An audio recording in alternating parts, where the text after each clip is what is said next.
Hey friends, if you wish to use the sniping tool in Windows 11, then please watch this video. I will guide you through the process. So search for a sniping tool in the Windows search bar and open the sniping tool. Now you can simply take a new screenshot.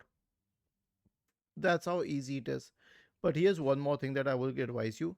Simply press the Windows key, R key and S, and it will open the sniping tool through shortcut. It's one and the same thing.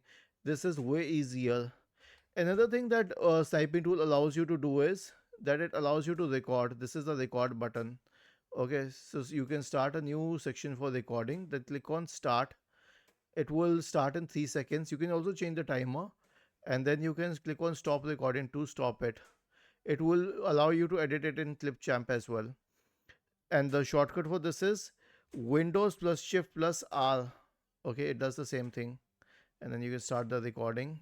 It will start recording in 3 seconds, and then you can stop it when you're done. Was this helpful? If yes, then please subscribe to the channel.